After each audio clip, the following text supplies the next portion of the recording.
السلام علیکم ناظرین اس ویڈیو میں یہ پچھلی ہی ویڈیو کا تسلسل ہے. اس ویڈیو میں ہم بات کریں گے دوسرے دن پہ جب سیشن تھا جس کو سیشن 3 کہتے ہیں. اس سیشن 3 کے اندر کیا مین باتیں ہوئیں, اس میں اس کا جو تھیم تھا وہ تھا responsibility with in instituting a human security paradigm.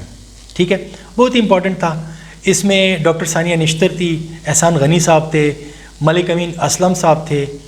تو انہوں نے اس کے اوپر بات کی. اب یہ رسپانسبلٹی فرام ود ان, جیسے کہ آپ کو نیشنل سیکیورٹی کے حوالے سے یہ ساری باتیں ہو گئی, گلوبلائزیشن ہو گیا, اس کا براڈر ویو کیا تھا, یہ جو 2 سیشنز آپ کو بتائی گئی.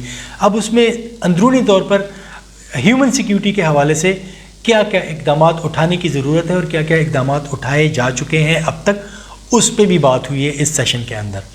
تو ڈاکٹر ثانیہ نشتر صاحبہ نے یہ بات بتائی ہے کہ جو احساس پروگرام ہے وہ BISP اس کے 7 انیشیٹوز کو کور کر رہا ہے اور ٹوٹل اس کے 30+ انیشیٹوز ہیں جو کہ بہت سارے اور اینگل سے بھی کور ہو رہے ہیں. پھر انہوں نے ٹارگیٹڈ سبسڈی کی بات کی جو کہ غریب کو اور ڈیزرونگ کو ملے گا, اور میرا خیال ہے مئی جون سے وہ ملنا شروع ہو جائے گا. مطلب اگر یوٹیلیٹی سٹور میں ایک بندہ اچھی انکم والا جاتا ہے تو اس کو وہ چیز نارمل جو پرائس ہوگی مارکیٹ کی اسی پہ ملے گی. لیکن اگر ایک غریب بندہ وہاں پہ جاتا ہے جس کو کہ ڈیٹا بیس میں آئیڈینٹیفائی کیا جا چکا ہوگا, اس کے پاس احساس پروگرام کا یا ٹارگیٹڈ جو اس کو کہتے ہیں احساس فوڈ سٹیمپ ہوگا اس کے پاس ڈیجیٹل, جو اس کے SMS پہ آ چکا ہوگا بایو میٹرک ویریفیکیشن کے ساتھ, وہ اس کے SMS پہ آ چکا ہوگا. پھر وہ جائے گا بایو میٹرک ویریفیکیشن وہ وہاں پہ کرے گا یوٹیلیٹی سٹور میں یا کریانہ سٹور. ملک میں تقریباً کوئی 4 لاکھ کے قریب کریانہ سٹور ہیں, اس میں سے بہت ساروں کو اسی فولڈ میں لایا جا رہا ہے کہ ان کے پاس بایو میٹرک مشینیں ہوں گی. اور لیٹ سے چینی کی قیمت حکومت نے کہا ہے کہ غریب کو 65 روپے پہ ملے گی اور چینی کی قیمت مارکیٹ میں ہو گئی ہے 100 روپے. تو وہ جو لوگ اس احساس فوڈ سٹیمپ یا احساس فوڈ پروگرام یا ٹارگیٹڈ سبسڈی میں آ چکے ہوں گے, وہ ڈیٹا بیس حکومت جمع کر رہی ہے, وہ مئی سے کر لیں گی, اس کو مئی سے حکومت اس کو امپلیمنٹ کر لیں گی. تو پھر کیا ہوگا کہ وہ جائیں گے کریانہ سٹور پہ اور وہ اپنا انگوٹھا لگائیں گے, اپنا سٹیمپ بتائیں گے کہ اس مہینے کا میرا اتنا راشن ہے, اور وہ خاندان میں گھر کے اندر ایک فرد ایک دفعہ مہینے میں وہ فیسلٹی اویل کر سکے گا. تو وہ بتائے گا کہ میرا راشن اس مہینے کا یہ میرا راشن ہے. تو وہ اس کو چینی 60 روپے پہ ملے گی, 40 روپے کی سبسڈی حکومت اس کو دے دے گی. چینی دکان میں ہوگی 100 روپے کی, فار ایگزامپل 80 کی ہوگی, لیکن حکومت کے جو غریب کے لیے وہ مہنگی نہ ہو اس کو وہ 60 پہ ہی ملے گی. وہ 20 روپے حکومت اس دکاندار کو دے دے گی, اور یہاں سے اس طرح گھی بھی, اس طرح آٹا بھی. تو وہ دیکھا جائے گا کہ ہر مہینے 2000 3000 4000 جتنا بھی وہ مہنگائی ہوگی مہینے کے راشن میں جو غریب کو پڑے گی, اس مہنگائی سے اس کو وہ کوشن مل جائے گا, وہ حکومت اس کی جگہ پے کرے گی. یہ ایک بہت ہی اچھا پروگرام ہے جو کہ انہوں نے بتایا ہے, اور اس میں صرف غریب ہی لوگ بایو میٹرک ویریفیکیشن کے ذریعے سے دیں گے. اس میں یہ نہیں ہوگا کہ حکومت نے یوٹیلیٹی سٹور پہ سب کو سبسڈی دے دی, اب جو افورڈ کر سکتا ہے وہ بھی جا رہا ہے, وہ بھی سبسڈائز پرائز پہ چیزیں اٹھا رہا ہے, جو غریب ہے وہ بھی اٹھا رہا ہے. اور پھر اس میں ایسا ہو جاتا ہے کہ دکاندار وغیرہ جا کے بلک میں وہ چیزیں اٹھا کے اپنے شاپس میں پھر مہنگی بیچتے ہیں. ٹھیک ہے, تو پھر ان تمام چیزوں سے بھی اس میں بچنے کا ایک راستہ ہے کہ وہ واقعی غریب تک جا کے وہ ملے گا. ٹیکنالوجی کا اس میں استعمال کیا جا رہا ہے. احسان غنی صاحب سے اس میں سوال کیا گیا کہ آپ ٹرائبل ڈسٹرکٹس کو, جو کہ ارسٹوائل فاٹا جو تھا, اس کو آپ ڈی ریڈیکلائز کیسے کریں گے, کیونکہ وہاں پہ تو ٹیررزم ہوئی ہے, وار اگینسٹ ٹیررزم کے دوران بہت کچھ ہوا ہے, وہاں پہ الٹریسی بھی ہے, تو اس کو آپ ڈی ریڈیکلائز کیسے کریں گے. انہوں نے کہا کہ یہ صرف اور صرف سوشو اکنامک میئرز جب ہم وہاں پہ اٹھائیں گے, مطلب لوگوں کی سوشو اکنامک کنڈیشنز کو امپروو کریں گے, وہاں پہ غربت سے ان کو نکالیں گے, تب جا کے وہاں پہ لوگ ڈی ریڈیکلائز ہوں گے, ادروائز نہیں ہوں گے. تو اس کے لیے پھر وہ جو میرا اب یہ مشورہ ہے کہ جو حکومت نے اس کے لیے وہ سالانہ 100 ارب روپے کا پیکیج رکھا ہوا ہے, اب اس پیکیج کے اندر جتنے بھی ایشوز ہیں, ہر ایک صوبے نے اس میں اپنا کنٹریبیوشن کرنی ہے, وہ تمام ایشوز کو ایڈریس کر کے ارسٹوائل فاٹا یا وہ جو 7 ڈسٹرکٹس ابھی بنے اس پہ وہ انویسٹ کرنا شروع کرے. سوشو اکنامک امپیکٹ تو تبھی آئے گا, سوشو اکنامک امپرومنٹ تو تبھی آئے گی جب وہ پیسے وہاں پہ خرچ ہوں گے مختلف سیکٹرز میں, ہیلتھ میں, ایجوکیشن میں, ہیومن سیکیورٹی میں, فوڈ سیکیورٹی میں. وہ سارا جب ہوگا تو تب جا کے وہ چیزیں ہوں گی. تو اب وہ حکومت کو کرنا پڑے گا. ٹھیک ہے. پھر ملک امین اسلم صاحب سے یہ سوال کیا گیا کہ آپ یہ بتائیں کہ جو صحت سہولت کارڈ ہے یہ آپ نے ایک چیز کھول لی ہے, لیکن آپ نے تو کہا تھا کہ ہم پبلک سیکٹر ہاسپٹلس کی کنڈیشن کو بہتر بنائیں گے. تو آپ نے تو وہ تو پیچھے چھوڑ دی, تو آپ نے صحت سہولت کارڈ دے دیے جو کہ پرائیویٹ میں بھی آپ جا کے علاج کر سکتے ہیں. تو یہ پبلک سیکٹر ہاسپٹلس امپروو کیسے ہوں گے؟ تو انہوں نے کہا کہ یہ فرسٹ فیز ہے. جب لوگ یہاں پہ جا کے علاج کرائیں گے تو ڈیفینیٹلی ان کو بھی انکم, ان کو بھی پیسے ملیں گے, حکومت ہاسپٹلس کو بھی امپروو کرے گی. اگر فرسٹ فیز میں حکومت کے سرکاری ہاسپٹلس میں یہ فیسلٹی پرووائڈڈ نہیں ہے, اچھی سہولیات مہیا نہیں ہو سکتی, اس کے لیے حکومت نے ان کو پرائیویٹ ہاسپٹل کی بھی آپشن دی ہوئی ہے کہ جہاں سے وہ بندہ اپنا علاج کرانا چاہے, جو مریض ہے, تو وہ 10 لاکھ روپے تک سالانہ جو ہے ایک خاندان اپنا علاج کروا سکتا ہے اگر ان کو کبھی کوئی ضرورت پڑتی ہے. ضروری نہیں ہو پبلک سیکٹر میں کرے, لیکن جب آپ یہ سب کچھ کریں گے, اس کو انشور کریں گے, تو ڈیفینیٹلی اس کے اگلے فیزز میں یہ ہو کے ہی رہنا ہے کہ آپ نے یہ جو پبلک ہیلتھ سیکٹر کا انفراسٹرکچر ہے اس کو بھی آپ نے امپروو کرنا ہے, اور وہ ہاسپٹلز وغیرہ اور یہ ساری چیزیں اس کے ساتھ ساتھ وقت کے ساتھ ساتھ امپروو ہوں گی. ان کا کہنا بیسیکلی جو مجھے سمجھ آئی ہے وہ یہ تھا کہ ایک فرسٹ اسٹیپ ہم نے اٹھا لیا ہے, لوگوں کو فیسلٹیز دینے کا جو بنیادی کام تھا, جو وہ پبلک سیکٹر ہاسپٹل میں بھی اگر کریں گے تو اصل میں تو ان کو ہیلتھ فیسلٹیز چاہیے, یا پرائیویٹ میں کریں گے تو لوگوں کو ہیلتھ فیسلٹیز چاہیے. اب اگر لوگ ان ہیلتھ فیسلٹیز پرائیویٹ میں اس لیے نہیں جا سکتے تھے کہ وہ افورڈ نہیں کر سکتے, تو حکومت نے ان کی افورڈیبلٹی والا ایشو صحت سہولت پروگرام یا صحت سہولت کارڈ کے ذریعے سے حل کر دیا ہے. اب وہ یہاں پہ جائیں یا یہاں پہ جائیں یہ ان کی مرضی ہے, لیکن اس کا یہ مطلب نہیں ہے کہ ہم نے ان کو for ever public sector hospital کو فار ایور اگنور کر کے رکھنا ہے. اس کو ہم امپروو بھی کریں گے with the passage of time, لیکن بنیادی چیز یہ تھی کہ لوگوں کو سہولت ملے. تو فرسٹ فیز میں ہم نے ان کو وہ سہولت دے دی ہے جس سے کہ لوگ فائدہ اٹھا سکتے ہیں. یہ تھا آپ کا تھرڈ سیشن. پھر اس کے بعد آیا ہے فورتھ سیشن, اور فورتھ سیشن کے دوران جو تھا وہ اس کا تھا ریجنل پیس اینڈ سیکیورٹی. اس کا جو تھیم تھا وہ یہ تھا. اس میں شاہ محمود قریشی صاحب تھے, کی نوٹ اسپیکر تھے. ان کے مین پوائنٹس میں آپ کو بتا دیتا ہوں. انہوں نے بتایا کہ جیو پالیٹکس سے جیو اکنامکس کی طرف شفٹ ہو رہا ہے پاکستان کا جو فوکس ہے. پھر انہوں نے سی پیک کے حوالے سے چیزیں ہائی لائٹ کی جو کہ آلموسٹ ریپیٹ کرنے کی ضرورت نہیں ہے. جتنے بھی سوشل سائنسز کے اسٹوڈنٹس ہیں, اب تو تقریباً ہر ایک پاکستانی کو سوشل میڈیا کی وجہ سے پتہ چل چکا ہے کہ سی پیک کیا ہے اور اس کی کیا امپورٹنس ہے, تو اس پہ زیادہ ڈیٹیل میں جانے کی ضرورت نہیں ہے. اب انہوں نے یہ بھی کہا کہ پاکستان اصولی طور پر ایسٹ ویسٹ کنیکٹیویٹی میں جو اپنا کردار ہے وہ ادا کرنے کو تیار ہے. ٹھیک ہے, جو ایسٹ اور ویسٹ کے لیے کنیکٹیویٹی ہے, برج کی جو حیثیت جو پاکستان کی ہے, وہ پاکستان اپنا رول پلے کرنے کے لیے تیار ہے. اور ان ادر ورڈز ان کا کہنے کا مطلب یہ تھا کہ پاکستان جو ہے وہ ایسٹ کے ساتھ مطلب چائنا کے ساتھ بھی ٹھیک رہے گا اور ویسٹ کے ساتھ بھی وہ ٹھیک ہی رہے گا. ہمیں چوز کرنے کے لیے نہ کہا جائے, بلکہ ہم ایک برج ہیں, ہم آپ کو بھی کنیکٹ کر سکتے ہیں. تو آپ اور پھر وہ اکانومی کے حوالے سے بھی وہ یہی ہے کہ اس میں ہم کنیکٹیویٹی لے کے آ سکتے ہیں, جیسے کہ ہم سی پیک کے ذریعے سے لے کے آ رہے ہیں. پھر انہوں نے انڈیا کی جو آکوپیشن تھی کشمیر کے بارے میں, کشمیر کی, اس کو کرٹیسائز کیا. 5 اگست 2019 کی جو انہوں نے انڈیا کا جو موو تھا, جو میں پہلے بھی لاگز میں بتا چکا ہوں, اس کو انہوں نے کرٹیسائز کیا. پھر اس کے بعد چائنا سے ڈاکٹر ہو شیشنگ آئے اور ان سے سوال پوچھا گیا کہ آپ بتائیں کہ سی پیک کی جو گروتھ ہے یا سی پیک کس رفتار سے آگے بڑھ رہا ہے, اس میں کمی آ رہی ہے, تیزی آ رہی ہے, کیا ہو رہا ہے. تو انہوں نے کہا کہ کووڈ-19 کی وجہ سے ڈیفینیٹلی سی پیک کا جو سیکنڈ فیز ہے اس کی گروتھ تھوڑی سی سلو ہوئی ہے, اس کی پیس تھوڑی سی سلو ہوئی ہے. ٹھیک ہے, لیکن آگے وہ یہ بتا رہے ہیں کہ جو سیکنڈ فیز کے لیے بنیادی انفراسٹرکچر تھا, جس میں کہ روڈ تھا, انرجی انفراسٹرکچر تھا, وہ سارا کا سارا کمپلیٹ ہو چکا ہے. اب ہم سیکنڈ فیز میں جا چکے ہیں. پھر انہوں نے یہ بتایا کہ رشکئی کا اسپیشل اکنامک زون جو ہے اس کو اناگوریٹ کر دیا گیا ہے. علامہ اقبال انڈسٹریل زون, اس پہ بھی کام شروع ہے تیزی سے, تو یہ بھی فنکشنل ہو جائیں گے بہت جلد. پھر انہوں نے اس پہ بڑے مزے کی باتیں بتائی ہیں کہ why CPEC is known as a game changer. ہم تو سنتے تو رہتے ہیں کہ گیم چینجر ہے, لیکن انہوں نے اس کو بڑے اچھے طریقے سے اس کو سیگمنٹس کے اندر یا مختلف بلٹ پوائنٹس کے اندر انہوں نے بتایا. ٹھیک ہے, کہ ایک تو گیم چینجر یہ ہے کہ یہ پاکستان کی لینڈسکیپ کو چینج کر رہا ہے.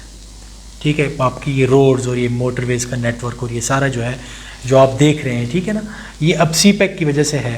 تو یہ آپ اس وجہ سے ایک گیم چینجر تو آپ اس کو اس وجہ سے کہہ سکتے ہیں کہ پاکستان کے لینڈسکیپ کو چینج کر رہا ہے. دوسرا گیم چینجر آپ اس کو اس وجہ سے کر رہے ہیں کہ کنیکٹیوٹی انفراسٹرکچر جو پاکستان کے اندر ہے نا اس کو وہ ماڈرنائز کر رہا ہے. جو پاکستان کے اندر کنیکٹیوٹی کا انفراسٹرکچر تھا, مطلب پرانے روڈ تھے, جی ٹی روڈ جو ہم دیکھ رہے ہیں, اب آپ کے پاس ہائی ویز آ گئے ہیں, موٹر ویز آ گئے ہیں سی پیک کے اندر, ٹھیک ہے, جو کہ ایک موٹر وے تو آپ کے پاس پہلے ہی تھا, لاہور اسلام آباد اور پھر اسلام آباد پشاور, وہ بھی تھا, لیکن اب جو باقی کے موٹر ویز اس کے بعد بن رہے ہیں, اب وہ سارے کے سارے پورے ملک میں یہ جال پھیل رہا ہے, ٹھیک ہے, موٹر ویز کا. تو وہ M1 M2 کے علاوہ کے جو موٹر ویز ہیں وہ تقریباً سارے ہی سی پیک کے اندر اب ڈیولپ ہو رہے ہیں, اس کو سی پیک کے ساتھ آپ نے لنک کر دیا, تو وہ موٹر ویز آپ کے سی پیک کے ساتھ ڈیولپ ہو رہے ہیں سی پیک کی وجہ سے. وہ آپ کا کنیکٹیوٹی کا انفراسٹرکچر, پھر آپ کا ML1 آپ کی ایک ماڈرن ریل 160 کلومیٹر فی گھنٹے کی رفتار سے دوڑنے والی ریل جو ہے وہ آپ کی خیبر سے کراچی تک وہ دوڑے گی, ٹھیک ہے, اور وہ چین کے ساتھ بھی آگے جا کے سی پیک کے ذریعے سے کنیکٹ کرے گی. تو وہ آپ کا ریل کا نیٹ ورک بھی آپ کا بڑا اچھا خاصا تیز ہونے والا ہے, ٹھیک ہے. تو وہ اس کے حوالے سے بات کر رہے ہیں. پھر وہ یہ بتا رہے تھے کہ یہ پاکستان اور چائنا کا جو ریلیشن تعلقات کی نیچر ہے نا اس کو وہ چینج کر رہا ہے. وجہ یہ ہے کہ پہلے یہ صرف دوست تھے, اب یہ انٹر ڈپینڈنٹ انٹر کنیکٹڈ قسم کے دوست ہیں, اور اب یہ سسٹینیبل ہے دونوں کے لیے. یہ چیز اب ان کی دوستی بڑی سسٹینیبل ہو گئی ہے کیونکہ ان کے اسٹیک سے ایک دوسرے کے ساتھ اکنامک بھی وابستہ ہو چکے ہیں. تو یہ اس وجہ سے بھی وہ کہہ رہے تھے کہ یہ ایک گیم چینجر ہے, ٹھیک ہے. پھر اس کے بعد ایمبیسڈر جلیل عباس جیلانی جو تھے ان سے پوچھا گیا کہ آپ پاکستان کو انڈیا کو آپ کیسے دیکھتے ہیں. یہ ایمبیسڈر صاحب نے جو ہے انڈیا میں بھی کافی وقت پاکستان کے ایمبیسڈر رہ چکے ہیں, کافی سارے ممالک میں, امریکہ میں بھی رہ چکے ہیں, لیکن انڈیا میں بھی رہ چکے ہیں. تو ان سے انڈیا کے حوالے سے پوچھا گیا تو وہ ان کا وہی تھا کہ کشمیر کا ایشو جو ہے وہ ایک ہرڈل ہے, یہ ریزالو جب تک نہیں ہوتا تو مسئلے بنیں گے انڈیا کے ساتھ پاکستان کے ریلیشن میں. پھر انہوں نے کہا کہ CBMs جو مشرف دور میں ہوئے تھے انڈیا کے ساتھ ہمارے سٹارٹ ہوئے تھے وہ بڑے اچھے طریقے سے آگے جا رہے تھے, لیکن اس کو پھر بریک بھی لگ گیا, اور اب نریندر مودی کا جو ایرا ہے اس کو انہوں نے darkest era in the history of India and Pakistan relations قرار دیا, ٹھیک ہے. تو یہ ان کا یہ ایک پوائنٹ آف ویو تھا. پھر اس کے بعد لورل ملر جو تھی وہ کرائسس گروپ کی جو ایشیا کا ڈیسک ہے اس کی کرائسس گروپ کی, وہ وہاں پہ لورل ملر جو تھی وہ تھی, ٹھیک ہے. تو انہوں نے میں ذرا تھوڑا سا ان کا آپ کو بتا دوں کہ یہ کیا کرتی ہیں لورل ملر جو ہے, تاکہ وہ آپ کو کلیئر ہو جائے. یہ director Asia program international crisis group جو ہے اس میں ہوتی ہیں. تو ان کا Afghan peace process and Pakistan کے حوالے سے تو, اور ان کی بھی بڑی میں کہوں گا ان کی اور کیمرون منٹر کی افغانستان اور US کے حوالے سے بہت ڈفرینٹ پرسپیکٹیو تھا, اور جو کہ ہمیں جس پہ ہمیں توجہ دینی چاہیے جو ان دونوں نے کہا ہے, لورل ملر کی بات پہ اور کیمرون منٹر کی افغانستان کو لے کے جو ہم باتیں کر رہے ہیں, اور US پاکستان کے ریلیشن کے ساتھ بھی. وہ کہہ رہے ہیں کہ افغانستان کا جو انوائرمنٹ ہے کرنٹ کنڈیشن جو ہے وہ پیس کے لیے بالکل بھی کنڈوسیو نہیں ہے, کیونکہ ان کا کہنا ہے کہ یہاں پہ حکومت نہیں چاہ رہی کہ امن, افغانستان کی حکومت نہیں چاہ رہی کہ امن آ جائے, طالبان کو وہ اسپیس دے نہیں رہے, ٹھیک ہے. امریکہ ایک پیس کے ٹرمز ڈکٹیٹ کر رہا ہے, تو وہ یہ سمجھ رہی ہیں کہ یہ کچھ شاید کنڈوسیو انوائرمنٹ ابھی نہیں ہے. اور وہ کہہ رہی ہیں کہ اگر یہ پیس پروسیس زبردستی کروا دیا جاتا ہے افغان گورنمنٹ سے تو یہ کلیپس کرنے کی طرف جا سکتا ہے ان فیوچر, ٹھیک ہے. تو اس وجہ سے اس کو تھوڑا ٹائم دینا چاہیے, لیکن وائبل پیس کی طرف جانا چاہیے, ٹھیک ہے. اور وہ یہ کہہ رہے ہیں کہ بہت سارے ایلیمنٹس ایسے ہیں جو کہ اس پیس پروسیس کے ساتھ کلیش کر رہے ہیں اس وقت. ان ایلیمنٹ سے ان کی مراد وہ ریجنل ایکٹرز بھی ہیں جو کہ افغانستان میں طالبان اور امریکہ کے اس پیس ڈیل کو سبوٹاج کرنا چاہتے ہیں, ٹھیک ہے. تو ان ریجنل ایکٹرز کی طرف بھی ان کا اشارہ تھا. افغانستان کے اندر کے بھی کچھ لوگ تھے, کچھ ایکٹرز تھے, کچھ گروپس تھے, ان کی طرف بھی ان کا اشارہ ہے, ٹھیک ہے, کہ وہ اس کو سبوٹاج کرنا چاہتے ہیں. جو پیس پروسیس ہے اس کے ساتھ وہ کلیش کر رہے ہیں, کولائڈ کر رہے ہیں, وہ اس کو نہیں ہونے دینا چاہ رہے ہیں, ٹھیک ہے. تو اب جب یہ ساری چیزیں ہو رہی ہیں تو اس وجہ سے دس پروسیس مائٹ کلیپس.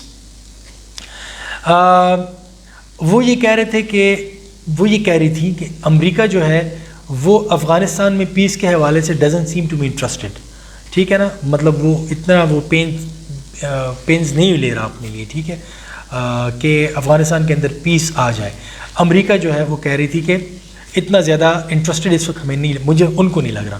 ٹھیک ہے. پھر اس کے بعد وہ یہ بات بتا رہی تھی کہ افغانستان کی جو گورنمنٹ ہے امریکہ اس کو پش کر رہا ہے ٹورڈ دا نیگوشیشن ٹیبل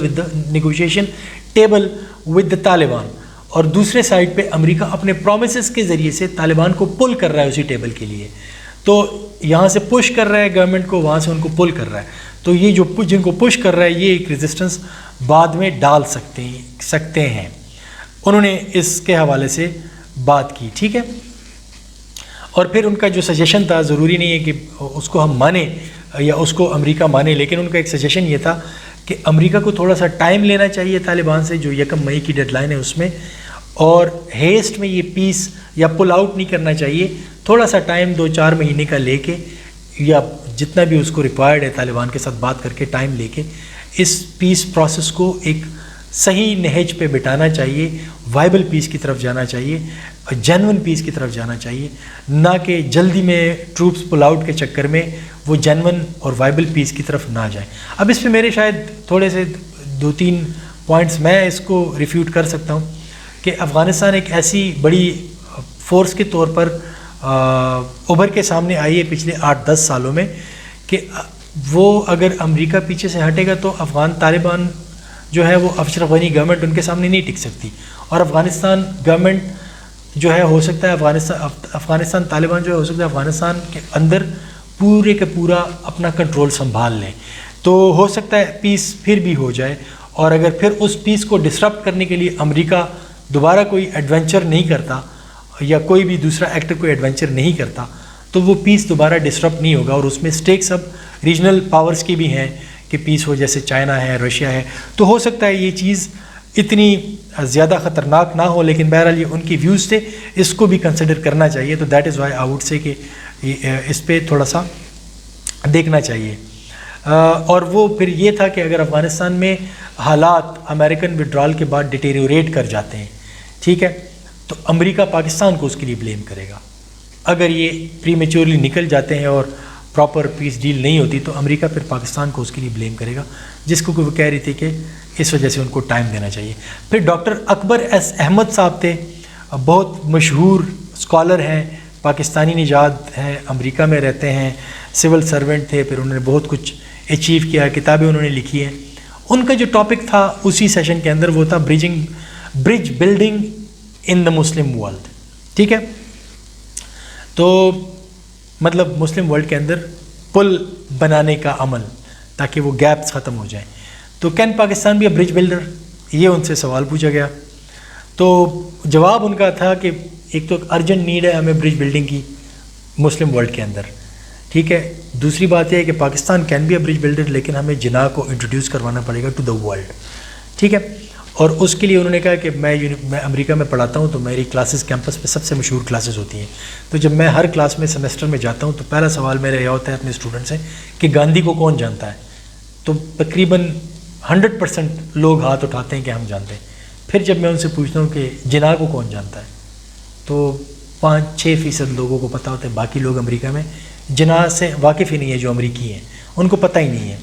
تو اس وجہ سے وہ کہتے ہیں کہ ہمیں جناح کے رول کو، جناح کو انٹروڈیوس کروانا ہے دنیا کے سامنے. دنیا جناح صاحب کو نہیں جانتی، قائد اعظم محمد علی جناح کو. تو اور وہ جب آپ انٹروڈیوس کروائیں گے تو آپ ایک برج بن سکتے ہیں اس میں. پھر وہ یہ کہہ رہے تھے کہ ایک برج آپ یہ بھی بن سکتے ہیں کہ آپ مسلم ورلڈ کے اندر ایک برج آپ یہ بھی بن سکتے ہیں کہ آپ اپنی جو آپ کی آرکیولوجیکل سائٹس ہیں اس کو پروموٹ کریں، ٹورزم کو from the Muslim world attract کریں اپنی طرف.